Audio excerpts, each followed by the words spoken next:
Shalom. First and foremost, I want to give all praises, honor, and glory to Yahweh, Bahasham Yahushai, Bahasham Recha Kodash. Double honors to the elders and the apostles of Great Millstone, and peace and blessings to the elect. And today we're going to go into the book of Ecclesiasticus, the 27th chapter. Many have sinned for a small matter, and he that seeketh for abundance will turn his eyes away. And reading that in the GNTD, it says, many people have sinned while looking for a profit. If you want to be rich, you have to keep blinders on your eyes.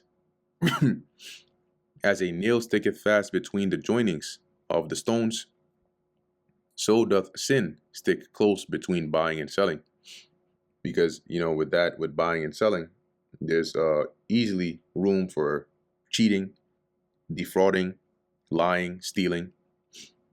So it says, it is hard to remove a peg that is stuck between two stones of a house, and it is just as hard to remove dishonesty from buying and selling. Unless a man hold himself diligently in the fear of the Lord, his house shall soon be overthrown. So, just fearing the Lord isn't enough. You have to maintain diligently in fearing the Lord, or else your house is going to be overthrown. Okay, the Lord, what's that? There's a scripture, I think it's in the Psalms. It says, except the Lord, 127:1. Except the Lord build the house, they labor in vain that build it. Except the Lord Yahweh keep the city, the watchman waketh but in vain. See, so the Lord is going to build your house, and he's going to keep it if you diligently remain in the fear of the Lord. As when one sifteth with a sieve, and refuse remaineth, so the filth of man is in his talk. So while he's speaking and speaking and speaking, the filth, right, which is in his speech, you'll catch it. Like how when you sieve something, the undesirable part, the refuse, is caught in that net. The furnace proveth the potter's vessels, so the trial of man is in his reasoning. See, so like when when a potter makes clay, let's just say a vessel, right? They heat it up, they put it in the furnace to harden it, and so just as the furnace proves that vessel, so a man is proven by his reason. The fruit declareth if the tree have been dressed, so is the utterance of a conceit in the heart of a man. Right, reading that in the GNTD, it says, let's lock here 1 second.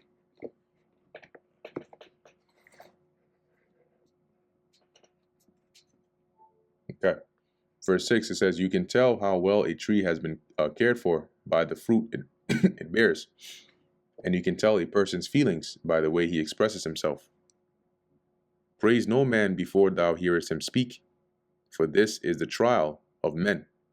See, so be careful. Don't give praise, don't give credit too early. Listen, the true trial is not in what they look like, and in the things that they do, as much as it is in what they say and how they speak. So hear him speak first, and you'll know, okay, does his speech agree with his look, or is it the contrary? If thou followest righteousness, thou shalt obtain her, and put her on as a glorious long robe. So if you pursue after righteousness and you seek her diligently, you'll get her. And then you'll you see here the example, right, of wearing righteousness, right? You'll put her on you, she'll be around you like a glorious glorious robe. The birds will resort unto their like, so will truth return unto them that practice in her. Yeah, so birds, as the saying goes, birds of a feather flock together. So truth returns to those that practice in her, right, the ways of righteousness. As the lion lieth in wait for the prey, so sin for them that work iniquity. Yeah, so sin is like lurking, right? What does it say? It said that in Genesis, right? Sin lieth at the door.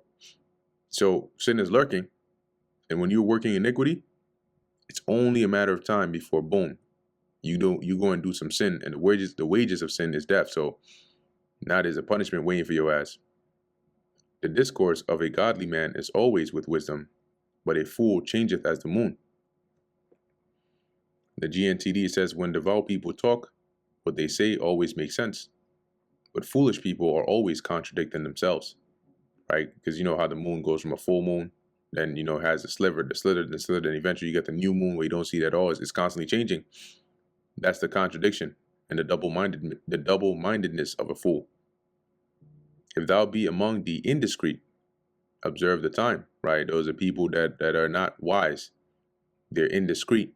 Observe the time, don't spend too much time around them, but be continually among men of understanding. The discourse of fools is irksome, and their sport is the wantonness of sin.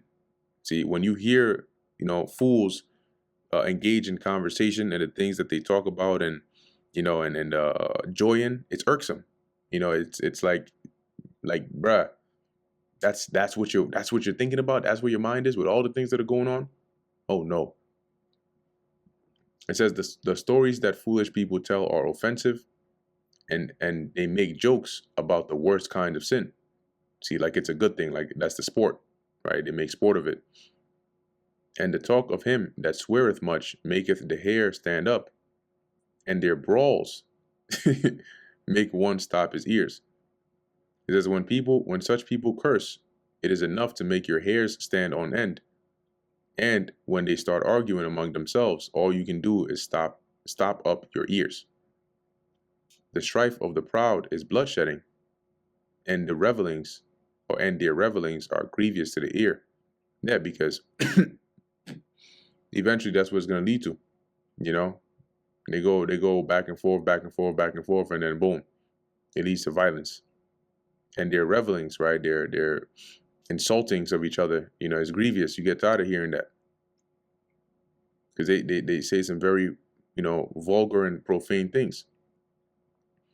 Whoso discovereth secrets loseth his credit, and shall never find friend to his mind. Discover secrets as you can't keep a secret, right? You go and expose and tell somebody's secret. As it says, he loseth his credit, and shall never find friend to his mind. Nobody's going to want to associate with you, because they're going to say, well, I can't trust this person. Love thy friend and be faithful unto him. But if thou betrayest his secrets, follow no more after him. If you betray your friend's secret, just at that point, don't even try to pursue after them anymore, because that friendship is over. It says, respect your friends and keep faith with them. If you do betray a friend's confidence, you may as well forget that you have a friend. For as a man hath destroyed his enemy, so hast thou lost the love of thy neighbor. So just like somebody just takes down their enemies and they destroy their enemies to where their enemies can't rise up again, that's how you've destroyed that bond between you and that friend. As one that letteth a bird go off his hand, so hast thou let thy neighbor go, and shall not get him again. If you were to catch a bird, and you stand outside and you open your hand and it flies away, bye bye. The bird ain't coming back to you. Likewise, if you expose the secret of your friend, that's like letting that bird go. They're not coming back. Follow after him no more, for he is too far off. It's like trying to chase that bird. That bird is gone, and it's in the air. You're not catching it. You can't fly. For he is too far off. He is as a roe escaped out of the snare.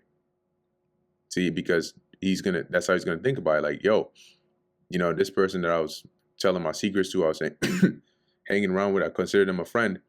They were really just a trap, a snake, as they say. And that's how he's gonna look at you. He's gonna look at the separation from you like escaping a snare. And nobody, having escaped the trap, is gonna willingly want to go back into it. As for a wound, it may be bound up, and after reveling, there may be reconcealment. But he that betrayeth secrets is without hope. Yeah, you may have, an injury. It can be, treated and healed. There may be some insults, some back and forths. Okay, you can get past that.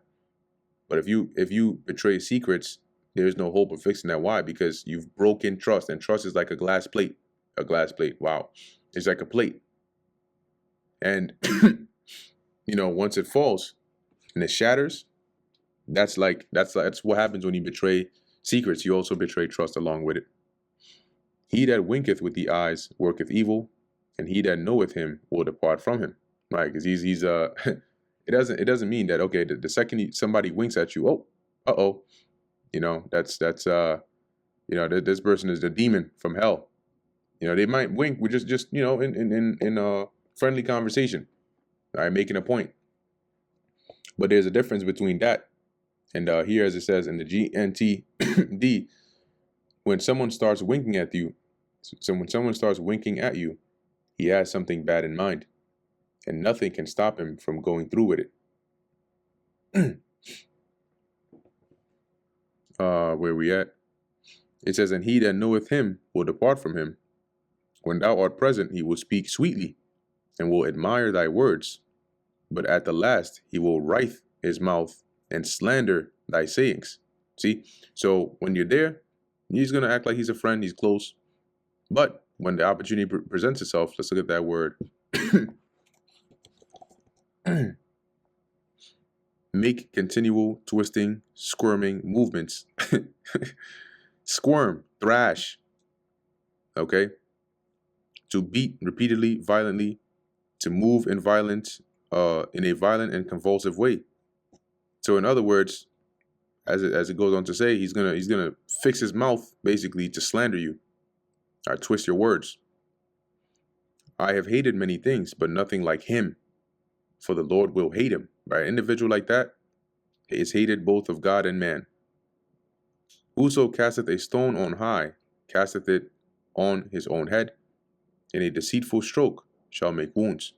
If you throw a stone up straight up in the air, whose head do you think is coming back down on? It says, throw a stone straight up in the air, and it will come down on your own head. Strike a blow, and you yourself will be wounded. And this is going into being mindful of the things you try to do, because when you try to take certain actions, sometimes it can backfire on you, right? If you don't leave it up to the Lord. Whoso diggeth a pit, that's to set up a trap, shall fall therein. Right? It's gonna fall back on you. And he that setteth a trap shall be taken therein. He that worketh mischief, it shall fall upon him, and he shall not know whence it cometh. See, because you're working mischief, deceit, wickedness. And so wickedness is going to find you. As you're trying to bring it to somebody else, it's going to come find you. Mockery and, and reproach are from the proud, but vengeance as a lion shall lie in wait for them. See, and the Lord is going to bring that vengeance upon them. They that rejoice at the fall of the righteous shall be taken in the snare, and anguish shall consume them before they die. Because if you're rejoicing at the fall of the righteous, then you're wicked. Right? Clearly you're not of the righteous. And so your time is going to come. Right? The snare, which is the judgment of the Lord, is going to come upon you.